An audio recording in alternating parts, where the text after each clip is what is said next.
سعودي هیواد وایي په افغانستان کې د نوي حکومت د جوړېدو هرکلی کوي او باید چې افغانستان اسلامي امارت د خلکو د هوساینې لپاره اړین اقدامات وکړي. روسیې او اروپایي ټولنې د افغانستان پر وضعیت خبرې کړي دي. استرالیا وایي که طالبان ښځو ته د کرکټ اجازه ورنه کړي، استرالیا به هم په نومبر کې له افغانستان سره د ټیسټ لوبو لړۍ لغوه کړي. دا او دې ته ورته نور خبرونه په همدې ویډیو کې وګورئ. د پښتون غږ درنو لیدونکو السلام علیکم، وخت مو بخیر، ستړي مه شئ. ستاسو پام راوړم د دې ساعت لنډ او مهم خبرونو ته. سعودي وایي په افغانستان کې د نوي حکومت د جوړېدو هرکلی کوي، خو د اسلامي امارت باید د خلکو د هوساینې لپاره اړین اقدامات وکړي. د سعودي عربستان د بهرنیو چارو وزیر شاهزاده فیصل بن فرحان افغانستان کې د طالبانو د نوي جوړ شوي حکومت د جوړېدو هرکلی کړی دی او هیله یې څرګنده کړې چې نوی موقت حکومت د خلکو د هوساینې ژوند لپاره اړین اقدامات باید وکړي. سعودي ویلي چې موږ د پخوا په څېر افغانستان تر څنګ ولاړ یو.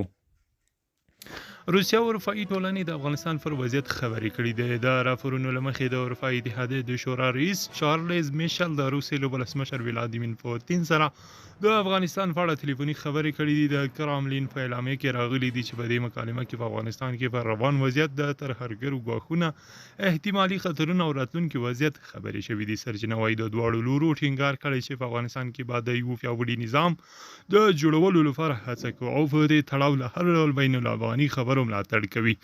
اروپایي ټولنې او روسي دغه راز ویلي چې له افغانستان سره به د امنیت او سولې د راتګ په برخه کې مرستې کوي او هڅه کوي له دغه هیواد بل هیواد هیڅ ګواښ پېښ نشي.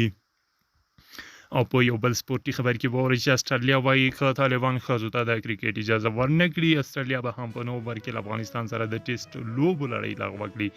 یاد هیواد اعلان کړی و چې استرالیا ته د افغانستان ښځینه کرکټ ټیم پرمختګ مهم دی او دوی باید مخ پر وړاندې ولاړ شي. وړاندې طالبانو ویلي و چې ښځو ته به د هیڅ ډول ورزشي فعالیتونو د کولو اجازه ورنه کړي. په امریکا کې د افغانستان پخوانۍ سفیره رویا رحماني چې خپله هم په سوونو زرو امریکایي ډالرو او فساد تورنه ده، په یوه تازه مرکه کې ویلي چې د غني په مشرۍ تیر حکومت یو شرمېدلی فاسد حکومت او د فساد د حکومت او ملت ترمنځ یو ستر دیوال و. نوموړي ویلي د افغانستان د غني ناکامه وتلو هم سخت شرمولی یم.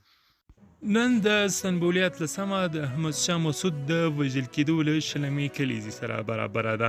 تېرو 20 کلونو کې د افغانستان جنتري کې دغه ورځ هیواد کې عمومي رخصتي وه او دا ورځ به ټول هیواد کې د مسعود د پلویانو لخوا لمانځل کېده او فراق لاریونونه به یې دوی کول. خو نن کابل کې دولتي مامورین د خپلو دندو پر لور روان دي. د ښارګڼو سیمو کې امنیتي مصوبین د نوو ورځو په پرتله زیات لیدل کېږي او داسې هیڅ نښې نښانې هم نه ښکاري چې د مسعود پلویان دې د نن ورځې لمانځنه وکړي. د پښتون غږ درنو لیدونکو دا و د دې ساعت لنډ او مهم خبرونه. د همداسې نورو مطالبو لپاره ویډیو لایک کړئ او پښتون غږ یوټیوب چینل حتمي سبسکرایب کړئ. له ملګرو مو مننه.